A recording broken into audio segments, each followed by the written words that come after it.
आपका in triangle ABC right angle at B tan बराबर 1/√3। तो फटाफट मैं राइट एंगल ले लेता हूँ बी पे। आपका बी पर मैंने राइट एंगल ले लिया और आपका सवाल में ये बोला कि tan is equal to 1/√3। Find the value of, आपका बहुत सारा चीज इसमें दिया हुआ कि ये सारा चीज फाइंड करें। तो थोड़ा सा हम लोग फिगर ठीक से बना लेते हैं। चलिए अब जो इस सवाल में है मेरा उसको लिखते हैं। जैसा कि सवाल में बोलता है कि tan ये बराबर आपका 1/√3 दिया हुआ है और इस चीज को आप लिख सकते हैं p by B is equal to 1/√3 और इस चीज को लिख सकते हैं p/1 is equal to b/√3 is equal to K. अगर आप इसको के माइनस p बराबर आपका क्या हो जाएगा 1 के और b आपका आ जाएगा √3 के। ये आ गया। अब यहाँ पे पूछ रहा है, अच्छा आप लोग थोड़ा सा देख रहे हैं कि आपका डिफरेंट एंगल के लिए बात इसमें कर रहा है। ध्यान से आप लोग देखना एक बार कि फाइंड द वैल्यू ऑफ, तो आपका जो ये p और b मैंने माना है वास्तव में आपको मैं बता रहा हूं ये a और b, मतलब फॉर a के लिए मैं बात कर रहा हूं। यहां पर लिख सकते हैं for a, for acute angle a। ये नहीं कि आप फिक्स कर लेना, ये एक्यूट एंगल a के लिए p और b है और इस केस में आप हाइपोटेन्यूज निकालोगे तो क्या होगा। और हाइपोटेन्यूज तो आप जानते हैं कि p का स्क्वायर प्लस b का स्क्वायर होता है और हर केस में आपका यही आएगा जो अभी मैं कैलकुलेट करके लाऊंगा। 1k का स्क्वायर प्लस 3k का स्क्वायर, दैट विल बी आपको इसका स्क्वायर करेंगे 3k ही आएगा और फिर इसके बाद क्या आएगा 2k आ जाएगा। तो ये हाइपोटेन्यूज तो आपका फिक्स ही रहेगा 2k। और अगर मैं a के लिए बात करूं तो a के लिए आपका p कितना हो गया 1k आ गया, तो इसको मैंने 1k ले दिया जो कि a का अपोजिट साइड होगा और b आपका √3k आ जाएगा। ये करेंगे। अब जो सवाल में है आपसे पहला सवाल पूछता है find sin a into cos c। देखिए पहला क्वेश्चन फटाफट आप लोग बना लोगे, कुछ नहीं है sin a into cos c plus cos a into sin c।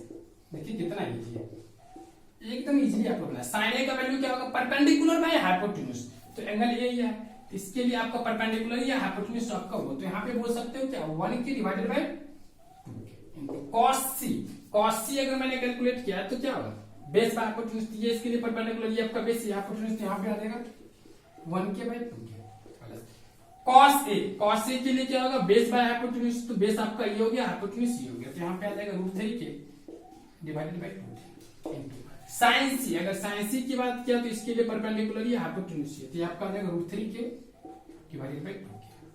अब यहाँ से k कैंसिल कर लिए तो आपका ये आ गया आपका 1/4, ये आपका आ गया 3/4, तो 1/4 प्लस 3/4 दैट मींस क्या आ जाएगा 4/4 दैट विल बी 1। तो इस तरह से हम लोगों ने क्या किया कि sin a into cos c plus cos a into sin c को इवैल्यूएट कर लिया। इसके बाद इसका सेकंड पार्ट जो है आपका वो दिया हुआ क्या उसको भी मैं कर लूं, नीचे दिखाई आप लोग को दे रही है।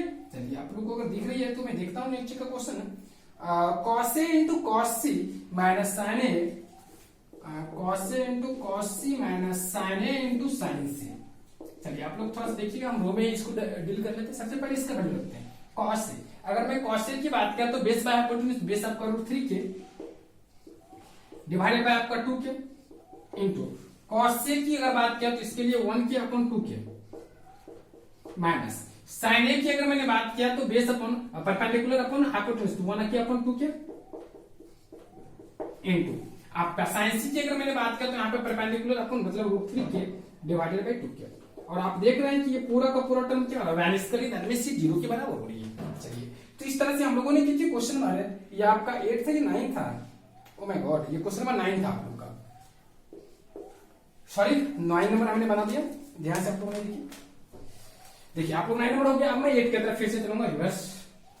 चलिए इसको मिटा लेता हूँ, हम लोग चलते हैं क्वेश्चन नंबर 8 की तरफ। तो 9 नंबर आप लोगों ने क्वेश्चन समझ गए।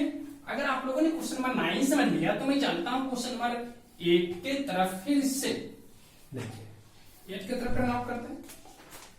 आपका 8 नंबर जो क्वेश्चन है वो बोल रहा है कि इफ 3 cot a बराबर 4, 8 नंबर में लिखता हूं, देखना आप लोग 3 cot a is equal to 4। चलिए जिसने बोला ये तो उसी वैसे ही कर लिया, तो इसको मैं 3 इंटू, अच्छा इसमें पूछ क्या रहा वेदर चेक वेदर मतलब चेक करो कि ये सही है 1 minus 10 square divided by 1 plus 10 square a is equal to cos square A minus 10 square. क्या ये सही है, ये मुझे चेक करना है। ठीक, is it true, is it true, क्या ये सही है। देखिए तो सबसे पहले मैं यहाँ पे कर सकता हूँ इंप्लाई दैट 3 इंटू इस कॉट ए को मैं क्या लिख सकता हूँ, cot A is equal to 4/3 ऐसा लिख सकता हूँ। अगर कॉट ए बराबर 4/3 हुआ तो सबसे पहले मैं कह सकता हूँ दैट इंप्लाई दैट यहाँ पे सारा एंगल सेम है तो बेस परपेंडिकुलर फिक्स रहेगा, तो आराम से हम फटाफट आगे बढ़ जाते हैं। इसको लिख सकते हैं base upon perpendicular is equal to 4/3 imply that base divided by 4 is equal to perpendicular divided by 3। So यहाँ से इसको अगर मैं के मान लिया तो b बराबर आपका 4k and p is equal to आपका 3k आ जाएगा। अगर b और p आपने निकाल लिया तो h बराबर आपका क्या होगा, अंडर रूट p का स्क्वायर प्लस b का स्क्वायर, और p का स्क्वायर आपका आ गया 3k का स्क्वायर और b का स्क्वायर आपका आ गया 4k का स्क्वायर। अगर आप लोगों ने इसको किया तो आपका क्या निकल गया, ये 5 के आ गया।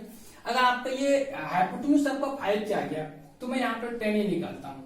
सो अगर मैं 10 की बात किया तो 10 बराबर क्या होगा, perpendicular by hypotenuse perpendicular by base, तो परपेंडिकुलर आपका कितना है 3k, तो मैं 3k रख देता हूँ डिवाइडेड बाय बेस आपका कितना है 4k, तो 4k रख दिया, k कैंसिल तो यहाँ पे 3/4 आ गया। फिर आपका आता है आपका साइन ए कॉस ए की भी जरूरत है, तो मैं साइन ए भी निकाल दिया। साइन ए बराबर आपका परपेंडिकुलर बाय हाइपोटेन्यूज, तो परपेंडिकुलर आपका 3k और हाइपोटेन्यूज आपका कितना है जैसा कि मैंने निकाला 5k, तो इसी भी रख दिया कि आपका आ गया 3/4। फिर मैं अगर cos से निकाला तो इसी तरह से आप cos से निकालोगे तो आएगा 4k/5k दैट मींस 4/5। तो हमने ये सारा चीज निकाल लिया। अब मैं इस क्वेश्चन की एलएचएस वाले पार्ट में इन सारे वैल्यू को पुट कर लेता हूँ। इसे मिटा लूं, इसको मैं मिटा लेता हूँ और ये भी मिटा लेता हूँ। हम लोगों ने जब जाने गया तो सारा वैल्यू इस तरह से है, इसको भी मिटा लेता हूँ। अब मैं सबसे पहले इस क्वेश्चन के एलएचएस की तरफ चलता हूँ, तो मैं लिखता हूँ so LHS is equal to 1 minus 10 square that means 3/4 का whole square divided by 1 plus 10 square that means 1 plus 3/4 का होल स्क्वायर। अगर आप इसको कैलकुलेट करेंगे तो 16 माइनस 9 7 डिवाइडेड बाय आपका ये 4 का स्क्वायर, 16 3 का स्क्वायर 9 और 16 9 25। आप इसको कैलकुलेट कर लेना, इतना आपको आ जाएगा LHS। और अगर मैं RHS की तरफ चला तो आपका ये आएगा cos square a minus sin square a, और ये आपका cos स्क्वायर a जो होता है आपका कितना आ गया देख सकते हैं आप। cos स्क्वायर a का वैल्यू आपको 4/5 आया, तो इसको लिख सकते हैं 4/5 का होल स्क्वायर माइनस 3/5 का whole square is equal to 7/25। तो क्या है, आप दोनों का सेम है, कहेंगे yes, so it is true. इसलिए हम लोग कहेंगे क्या, ये जो दोनों के बीच का रिलेशन है ये आपका सही है। चलिए एक्स्ट्रा नॉलेज के लिए मैं आपको एक बात बता दूं, ये फॉर्मूला है 1 minus 10 square A divided by 1 plus 10 square, ये आपका फॉर्मूला होता है cos 2a का। आप लोग आगे क्लास में पढ़ोगे, जब 11th में चलोगे तो 11th में आपका एक ट्रिग्नोमेट्रिक थोड़ा डिस्कशन में डिटेल में, और वो जो है आपका 11th का ट्रिग्नोमेट्री, उसमें आपका एक आता है formula multiple angle. Multiple angle में आप cos 2a का एक फॉर्मूला पढ़ोगे जो कि आपका 1 minus 10 square A divided by 1 plus 10 square होता है, और राइट साइड का भी फॉर्मूला उसी का होता है जो कि cos square A minus sin square ए उसी का फॉर्मूला होता है cos 2a, इसलिए दोनों सेम है। तो अपर क्लास में ये आपका एक फॉर्मूले की तरफ बिहेव करेगा, बट आप लोग को तो बेसिक से स्टार्ट करना है, इसीलिए आप यहाँ पे क्या करोगे सीखोगे। चलिए तो 8 और 9 खत्म हो गया, मैं चलता हूँ क्वेश्चन नंबर 10 की तरफ। देखिए क्वेश्चन नंबर 10 क्या है। क्वेश्चन नंबर 10 जो है आपका बहुत ही है, फटाफट देखिए, एकदम सेम पैटर्न एग्जांपल का है। Integral PQR right angle at Q, तो मैं करता क्या हूँ कि Q की जगह पे आप राइट एंगल ले लिए, तो मैं भी ले लिया Q की जगह पे राइट एंगल, और इसको मैंने मान दिया एंगल 90 डिग्री। इसमें बता दिया कि PR plus QR is equal to 25 centimetre, जैसा कि यहाँ पे बोल दिया PR plus QR is equal to 25 centimetre. तो अगर मैं इसमें इसको मान लिया P, इसको मान लिया R, तो PQR हो गया। अब PR plus QR 25 centimetre, PQ बराबर 5 सेंटीमीटर, और इसमें ये भी तथ्य दे दिया है कि PQ बराबर आपका 5 सेंटीमीटर। अब यहाँ पे सवाल में ये है कि determine value of sin p cos p tan p, तो आपका sin p cos p tan p की बात आपको कर रहा है। तो चलिए सबसे पहले मैं क्या करता हूँ, sin p cos p और इसके बाद tan p, केवल p की बात है। तो सबसे पहले मैं क्या करता हूँ कि इस फिगर में देखूं तो PQ बराबर 5, तो मैं इसको इंडिविजुअली PQ बराबर 5, यहाँ पे आपको जो पूछा था उसमें पूछ रहा है tan p sin p cos p tan p, तो सबसे पहले मैं p के लिए निकालूंगा, तो आपका PQ इंडिविजुअली 5 सेंटीमीटर दिया हुआ है, और PR प्लस QR, आपका PR कौन है ये दिया हुआ और QR दिया हुआ है। तो आप यहाँ पे बोल सकते हो सबसे पहले इसको मैं इक्वेशन फर्स्ट मान लो तो कोई दिक्कत नहीं, since according to this triangle ABC PQR we know that PR का स्क्वायर माइनस QR का square is equal to PQ का स्क्वायर, ऐसे मैं बोल सकता हूँ। और PR का स्क्वायर मेरा कितना है आप लोग कुछ भी नहीं मालूम है, तो इसको मैं लिख सकता हूँ PR plus QR into P R minus Q R is equal to P Q का स्क्वायर दैट मींस 25 सेंटीमीटर। ये आ गया। आप इसको ऐसे इसको सेंटीमीटर स्क्वायर होगा, बट यूनिट को बहुत सारे आप लोग रिमूव कर सकते हैं, कोई दिक्कत नहीं है। चलिए तो अच्छा अभी सेंटीमीटर स्क्वायर लिख लीजिए, अच्छा रहेगा। अब यहाँ पे P R Q, P R minus P R plus Q are कितना जो 25 सेंटीमीटर, तो इसके जगह पर अगर मैं 25 सेंटीमीटर रख दिया तो ये किसमें मल्टीप्लाई होगा, P R minus Q R is equal to आपका 25 सेंटीमीटर स्क्वायर। ये आ गया। अब यहाँ से इसको अगर राइट में किए तो मुझे यहाँ से क्या मिल गया, P R minus Q R equal to क्या निकल गया 5 सेंटीमीटर, ये 25 इसको कैंसिल कर देगा तो 1 सेंटीमीटर मिल जाएगी। आपका आराम से आपका इक्वेशन सेकंड बन गया। अब मैं क्या करता हूँ, इस दोनों इक्वेशन को ऐड कर लेता हूँ। Adding equation first and equation second है, तो आपका यह है P R plus Q R is equal to 5 centimetre 25 centimetre, और आपका P R minus Q R is equal to 1 centimetre. अगर मैं दोनों को ऐड कर दिया तो यहाँ पे 2pr हो गया, जो कि कितना हो गया 26 सेंटीमीटर। सो आप यहाँ से बोल सकते हो पी आर बराबर आपका कितना आ गया 13 सेंटीमीटर। तो पी आर कितना आ गया 13 सेंटीमीटर। अगर आपका पी आर 13 सेंटीमीटर हो गया according to condition we know that, इसके बाद आपको लिखना है सिंस पी आर बराबर आपका क्या है 13 सेंटीमीटर और माइनस क्यू आर बराबर कितना 1 सेंटीमीटर। सो आप यहाँ से लिख सकते हो क्यू आर बराबर क्या होगा 14 सेंटीमीटर, सॉरी 12 सेंटीमीटर। क्या आ गया 12 सेंटीमीटर। तो आपका पी आर आप फटाफट लिख लोगे कितना आ गया 13 सेंटीमीटर, और क्यू आर आपको कितना दे दिया 12 सेंटीमीटर, ये दे दिया। अब यहाँ पे सवाल में आप लोगों से क्या कर रहा है कि sine P cos P tan P का वैल्यू निकाले, इसको मिटा ले। चलिए अब तो फिगर में सारा चीज मिल ही गया, तो इसको रख के हम क्या करेंगे, इसको रखने से कोई फायदा नहीं है क्योंकि उसी के हेल्प से हम लोग सारा काम अप कर लेंगे। तो अब जो है हम लोग यहाँ पे अगर मैं सबसे पहले साइन पी निकाला तो साइन पी बराबर मेरा परपेंडिकुलर डिवाइडेड बाय हाइपोटेन्यूज। तो पी के लिए परपेंडिकुलर मेरा ये होगा और हाइपोटेन्यूज वो होगा, तो आराम से कर सकते हैं 12/3 13। कॉस पी की अगर मैं बात किया तो कॉस पी के लिए मेरा क्या होगा बेस बाय हाइपोटेन्यूज, तो यहाँ पे आएगा 5/13। और अगर आपने 10p निकाला तो 10p के लिए जो मेरा परपेंडिकुलर होगा आपका आ जाएगा कितना 12, बेस क्या होगा 5। तो इस तरह से हम लोगों ने क्या किया साइन पी कॉस पी और 10p को यहाँ पे इवेलुएट कर लिए। चलिए तो ये मेरा प्रोसीजर हो गया क्वेश्चंस को सॉल्व करने का। इस तरह से हम लोगों ने क्या किया कि कंप्लीट रूप से इस एक्सरसाइज को सॉल्व कर लिए। अब जो है हम लोगों का क्या है, ध्यान से देखना आपको, इस एक्सरसाइज को आप लोगों ने सीख लिया। अब देखिए एक क्वेश्चन इसमें एक और लास्ट में है, वो हम आपको डिस्कस करते हैं। देखिए मैंने आपको बोला अभी तुरंत कुछ देर पहले कि आप इस ये जो आपका 8.1 है इसको बनाने के बाद भी जब पूरा सिलेबस में खत्म कर दूं तो कोशिश करना कि एक बार फिर से इससे बनाए और इसको दूसरे मेथड से बनाए। इससे क्या होगा कि आपको दिमाग पे एक चीज हटेगा, प्रेशर हट जाएगा। आपके दिमाग में नहीं रहेगा कि हम एक ही मेथड से बनाएंगे। होते क्या है कि जब बहुत सारे क्वेश्चन ऐसे थे कि मोर देन वन मेथड से, आपको यहाँ पे थोड़ा सा टफ लगेगा, बट आगे की टॉपिक में वो आपको इजी लगेगा सेकंड मेथड से बनाने में। इसलिए मैं आपको बोला। चलिए तो मैं क्वेश्चन में चलता हूँ फटाफट। कह रहा है इसमें क्वेश्चन बोल रहा है the value of 10a is always less than 1। देखिएगा ध्यान से, 10a कहता है ऑलवेज लेस देन 1, पहला स्टेटमेंट बोलता है। इसमें बोल रहा है आपको कि ट्रू और फॉल्स मानने के लिए 10a क्या बोल रहा है आपका हमेशा लेस देन 1 होगा। ठीक है, देखिएगा ध्यान से। अगर मैं कोई राइट एंगल ट्रायंगल ले लिया इस तरह से, ले लिया। अब यहां पे अगर मैं इसको अगर मैं मान लिया कि ए बना है और ये बना है सी, है ना। देखिए होता क्या है कि किसी भी चीज को यस और नो में बांटना, तो हम लोग पहले कोशिश करेंगे कि इसको डिस्प्रूफ करें। डिस्प्रूफ अगर कर दोगे बाय टेकिंग प्रॉपर एग्जांपल, आप कोई भी एग्जांपल लेकर के अगर आप उसको डिस्प्रूफ कर देते तो उसको प्रूफ करने की कोई जरूरत नहीं है, अब उसको कुछ कहने की जरूरत नहीं है। प्रूफ करने के लिए पूरा चीज चाहिए, बहुत लंबा चौड़ा चीज चाहिए, लेकिन डिस्प्रूफ करने के लिए एक काउंटर एग्जांपल से भी उसको डिस्प्रूफ कर दो तो उसकी कहानी खत्म होगी वहीं पे। अब उसके बाद उस पर सोचना ही नहीं है।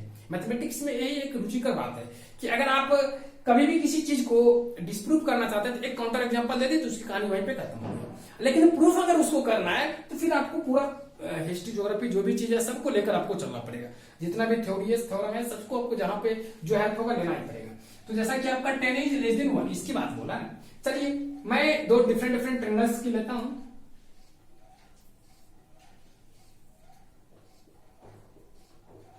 देखना आप लोग इस ट्रायंगल में मैंने 10a की अगर बात किया तो यहाँ पे क्या बोलोगे, इसको मैं मान लेता फिगर 1, इसको मैं मान लिया फिगर 2। फिगर 1 में अगर मैं 10a की बात किया लिख सकते हैं इन फिगर 1 अगर मैं 10a की बात किया तो 10a बराबर मेरा क्या होगा, आप कह सकते हो BC/B, क्योंकि 10a का फॉर्मूला होता है ना परपेंडिकुलर बाय बेस, तो यहाँ पे इस परपेंडिकुलर में जैसा कि मैंने फिगर स्केच किया, आप यहाँ पे मैंने क्लियरिटी से आप देख सकते हैं कि आपका बीसी का लेंथ जो है वो एबी से मैंने बढ़ा दिया। तो यहाँ पे अगर कोई चीज ऊपर में भरा हो, जैसे ऊपर में मैंने 5 ले लिया और नीचे में आप जैसे ऊपर में मैंने 4 ले लिया और नीचे में 3 ले लिया, तो डेफिनेटली इसका रेशियो क्या होगा, ग्रेटर देन 1 होगा। और यहाँ पे देख सकते हैं कि इसका वैल्यू क्या होगा, ग्रेटर देन 1 है, since BC is greater than B है, BC is greater than B है। और अगर मैं इन फिगर 2 की बात किया, तो आप यहाँ पे 10 ए बराबर क्या बोलोगे, बीसी अपॉन बी है। बट इसमें क्या है, अच्छा इसको बीसी ए को ए ही रहने दे, 10 ए बराबर, आप ऐसा करो कि इसको बी डैश सी डैश मान लीजिए तो फायदा रहेगा, नहीं तो आपको लगेगा क्या कि आप तो सब चीज सेम ही माने, एंगल को कांस्टेंट रख सकते हैं, साइड को तो चेंज कर सकते हैं, या आप ऐसा करते कि इसके अंदर में भी बना सकते थे, चलिए कुछ भी तो कर लिए, 10 ए बराबर B dash C dash divided by B dash A हो गया। अब यहाँ पे अगर करते हो तो इसका वैल्यू लेस देन 1 होगा, क्यों, क्योंकि ये आपका बी ए बड़ा है, ये छोटा है। अगर मैं बड़ा और छोटा की बात किया कि अगर मैं B dash C dash is less than क्या हो गया यहाँ पे बी डैश से, सिंस यहाँ पे लिख सकते हैं, क्योंकि बात यह है कि बी डैश सी डैश जो है वो आपका कितना दिया हुआ ऑलरेडी बुक में, मतलब आप अगर हमें मान लिया कि if B dash C dash बराबर अगर मैं 3 सेंटीमीटर ले लिया और बी डैश ए अगर मैं 4 सेंटीमीटर ले लिया, तो इस केस में आप सोच सकते हो कि इसका रेशियो जो होगा 3:4 होगा, विच इज क्या होगा, लेस देन 1 होगा। इसका मतलब ये स्टेटमेंट ट्रू नहीं है, क्योंकि बेस और परपेंडिकुलर पे डिपेंड करता है, बेस परपेंडिकुलर पे इस तरह से डिपेंड करता है कि अगर परपेंडिकुलर का लेंथ ज्यादा हो जाएगी तो tan का वैल्यू ग्रेटर देन 1 हो जाएगी, मतलब बेस के रिस्पेक्ट में, और अगर वो छोटा हो जाता है, मतलब परपेंडिकुलर बेस से छोटा हो जाता है, बेस बड़ा हो जाता है, तो उस केस में उसका जो आपका tan का वैल्यू होगा वो आपका लेस देन 1 हो जाएगा। तो ये जो हो गया यहाँ से, इसका मतलब पहला स्टेटमेंट क्या हो गया, गलत हो गया, और आपका पहला स्टेटमेंट आप इस तरह से इसको एक्सप्लेन करके समझ सकते हैं। चलिए तो ये चीज हो गया। तो देखिए एक मेथड से मैंने बता दिया, एक मेथड और भी आप सीख सकते हो आराम से, वो जब आप एक्सरसाइज 2 को मैं आपको बताऊंगा तब। तो एक मेथड का निकलता, दूसरा कहता है sec a is equal to 12/5 for some value of angle है। चलिए तो कहता है सेकंड क्वेश्चन कि minus sec a is equal to 12/5 लिया, तो कहता है क्या ये सही है for some value of A, some value of A, मतलब कोई भी ऐसा एंगल है ए जिसके लिए ये ट्रू है। चलिए मैं कुछ भी नहीं करता हूं, जैसा इसने बोला मैं वैसा ही किया। हाँ देखिएगा,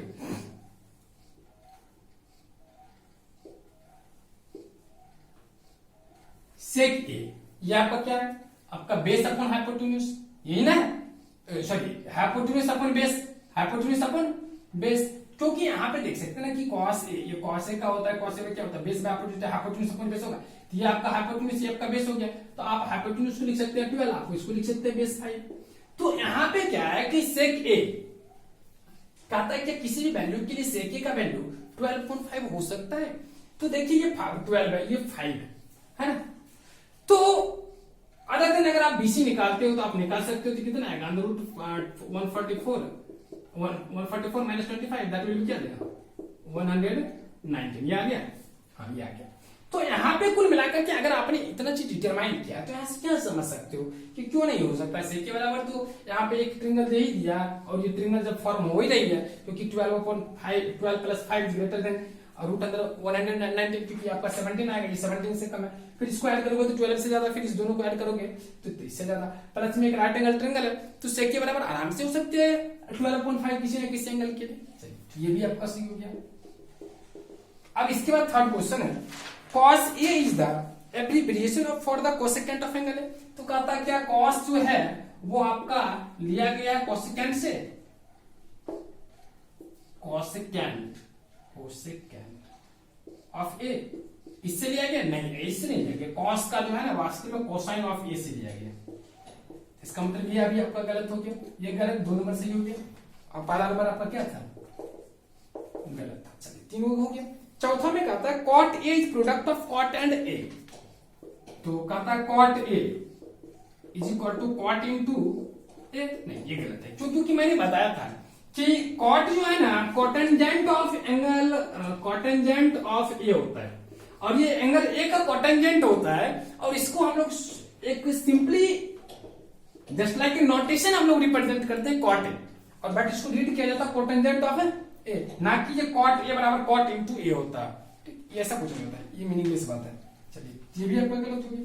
5 नंबर कहता है साइन थीटा बराबर 4/3 for some value theta, sine theta is equal to 4/3। यहाँ पे इसको मैं बना तो इक्वेशन में 5 है। अगर मैं इसे बनाया इस तरह से और इसका नाम मैंने थीटा रख लिया, इसको थीटा ले लिया, इसका नाम एबीसी रख लिया, तो यहां से आप कह सकते हो sine theta is equal to क्या होगा, एसी अपॉन एबी। आप मतलब सॉरी एसी अपॉन एबी का साइन थीटा बराबर क्या होगा, परपेंडिकुलर आपका BC divided by hypotenuse AC, और ये आपका कितना है 4/3, 4/3 है ना। जब ये 4/3 है तो आप यहां पे सबसे बड़ी सवाल ये है कि जब मैं इसे कैंसिल आउट करता हूं, जैसे कि बीसी अपॉन एसी, अगर मैं इसको मान लिया इस तरह से समझेंगे, ध्यान से देखना, बीसी अपॉन एसी बराबर 4/3 है, तो यहां पे करते हैं ऊपर वाला मिटा के पहले,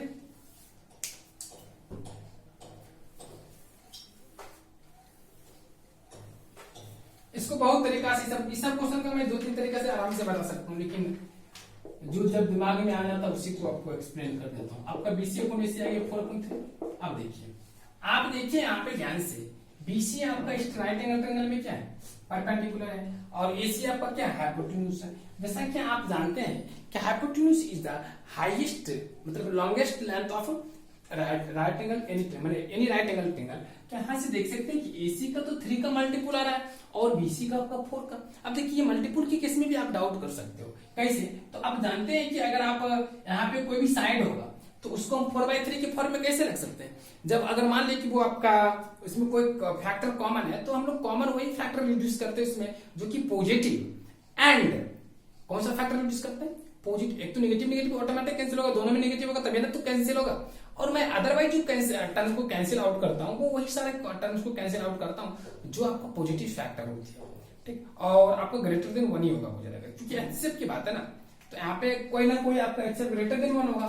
तो यहाँ पे ऐसे भी सोच सकते हो कि 3 का मल्टीपुल है ना, और ये आपका 4 का मल्टीपुल है। तो इस केस में अगर आपका ट्रायंगल इंक्रीज भी अगर मैं करूंगा तो इधर से ज्यादा यही ना होगा, इसका क्या होगा, ऐसा होगा। तो इस केस में तो आपका ये जिस रेशियो में बढ़ेगा उसी रेशियो में ये भी बढ़ेगा, तो डेफिनेटली रूप से आपका एसी जो है आपका हमेशा छोटा ही रहेगा और बीसी क्या होगा, बड़ा हो जाएगा। जैसा कि आप जानते हैं कि साइन थीटा बराबर आपका क्या होता है, परपेंडिकुलर बाय हाइपोटेन्यूज। तो परपेंडिकुलर बाय हाइपोटेन्यूज होता है ना, हाइपोटेन्यूज जो होता है हमेशा बड़ा होना चाहिए ईच एंड एवरी साइड से, बट ऐसा तो कुछ है नहीं, आपका यही छोटा हो गया ऊपर वाला बड़ा हो गया, so it is also not correct, ये भी सही नहीं है। तो इस तरह से हम लोगों ने क्या किया कि कंप्लीटली रूप से ये जो आपका एक्सरसाइज 8.1 है ये खत्म मैंने कर दिया। चलिए अब मैं आप लोगों से एक रिक्वेस्ट बार बार मैं किया कि आप लोग क्या करना है, इस पूरे एक्सरसाइज को फिर से एक बार रिपीट करके बनाना, खासकर कि 11 नंबर क्वेश्चन फिर से एक बार बनाना। जब मैं आपको एक्सरसाइज सेकंड बता दूंगा तो, या आपको थर्ड बता दूंगा तो आप पूरे एक्सरसाइज को बना लेना, तो मजा आएगा बनाने में। तो क्वेश्चन का लॉजिक देने में आप लोग को बहुत मजा आएगा। चलिए, और थोड़ा सा आप लोग को फील भी होगा कि नहीं उन्होंने सही बताया कि ये चीज होता है। अब देखिए इसमें थोड़ा सा मैं लास्ट में कुछ डिस्कस कर देना चाहता हूँ, वो देखिएगा। कुछ सिंबल होता है हर चीज का, क्या होता है कि जैसे हम लोग इन्वेंशन करते हैं किसी भी नया टॉपिक्स का, तो उसमें बहुत सारे सिंबल्स की जरूरत होती है। अपर क्लास में जब जाओगे तो सिंबल तो इतने हैं कि आप सिंबल को समझते समझते थक जाओगे। खास करके आप लोग तो ये जो अपर क्लास में जैसे जाओगे तो कई ऐसे बनाना चाहते हैं मैथमेटिक्स में कि बहुत सारा सिंबल होता है, सिंबल से ही ज्यादा बच्चे परेशान होते हैं। इसलिए सिंबल आप लोग लर्न करोगे बाद में जाकर के अपर क्लास में जब जाओगे।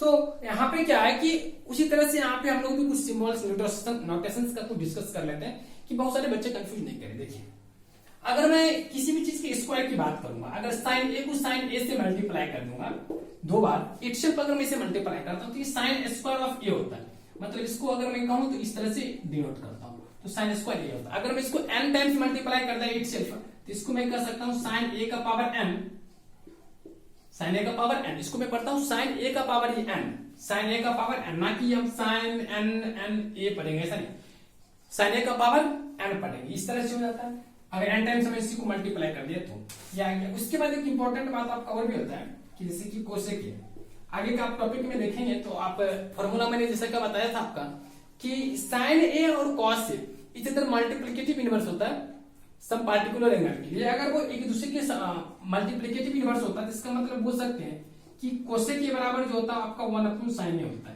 आप देख सकते हैं कि कोसेक ए का जो आपका साइन ए का जो फॉर्मूला होता है आपको परपेंडिकुलर बाय हाइपोटेन्यूज होता है, जबकि इसका होता है हाइपोटेन्यूज बाय परपेंडिकुलर। इसका मतलब ये ऊपर जा रहा है, तो इसका मतलब ये फॉर्मूला आपका होता है। और इस चीज को आप ऐसा लिख सकते हो क्या, साइन ए का power -1 according to property of power and indices, मतलब सर्च के जो प्रॉपर्टी होते हैं, पावर की जो प्रॉपर्टी, उसके हेल्प से आप ऐसा लिख सकते हो। अगर आप इसको एक मान लिया कोई टर्म मान लिया इसको मान लिया आपने के, तो 1/k को लिख सकते हैं, के का पावर -1, तो इस तरह से लिख सकते हैं। बट याद रखना it is not equal to sine inverse minus A, इसको हम लोग साइन इनवर्स ए पढ़ते हैं, ये साइन इनवर्स माइनस ए नहीं के बराबर, इसको साइन ए का पावर -1 मत पढ़ना, it is not sign A का पावर -1, ये साइन ए का पावर -1 नहीं है, समझ गए। इस इंपॉर्टेंट बात आप लोग याद रखना, it is not power of sine A equal to -ए, ये ऐसा इसको नहीं पढ़ सकते साइन ए का पावर -1, ये गलत है। ये आपका एक आप हायर मैथमेटिक्स में जब जाओगे, मतलब हायर मैथमेटिक्स जस्ट लाइक आप 12th में जब जाओगे, तो इसके बारे में आप पढ़ोगे, जिसको हम लोग बोलते हैं इनवर्स ट्रिग्नोमेट्रिक फंक्शन। आप एक अलग इसका टॉपिक है जो कि फंक्शन में हम लोग पार्टिकुलर पढ़ते हैं, क्लास 12th में आप लोग पढ़ोगे, पहले तो 11th में भी था बट आप नहीं है। तो ये आप लोग याद रखना कि आपका ये इसके बराबर है, ये इसके बराबर, बट ये इस तीनों में से किसी के बराबर नहीं है, इसकी दुनिया अलग है, इसके बारे में आप अलग क्लास में पढ़ोगे। चलिए, तो इस सिंबल्स के बारे में मुझे डिस्कस करना है। अगर आप 3 टाइम्स इसको मल्टीप्लाई करते हैं तो साइन ए का पावर 3 इसको पढ़ेंगे और यहाँ पे 3 रखोगे, लेकिन आप यहाँ पे इसको पावर यहाँ पर -2 रहेगा, तो आप यहाँ पे -2 नहीं लिख सकते, ये गलत है, राइट। चलिए, तो इस तरह से हम लोगों ने क्या किया, ये पूरा का पूरा आपका एक्सरसाइज 8.1 था, इसका डिस्कशन कर लिया। चलिए, थैंक्स ऑल ऑफ यू। फिर मैं आप लोगों को अगले क्लास में डिस्कस करने वाला हूँ एक्सरसाइज 8.2 से रिलेटेड। आपका सबसे पहले तो उसका जो आपको जो टॉपिक सिलेबस जो बाउंड किया गया, जो बनाया गया, उसके बारे में डिस्कस करना, थ्योरेटिकल पोर्शन। फिर थ्योरेटिकल पोर्शन को क्या जैसे ही आपका एंड अप होगी, फिर मैं उसके बारे में उसके एक्सरसाइज, उससे क्वेश्चंस को सॉल्यूशन करवाऊंगा एग्जांपल्स के। चलिए, फिर मैं मिलता हूं आप लोगों को अगले वीडियो में, जिसमें चर्चा करने वाला हूं exercise 8.1। Thanks all of you, bye.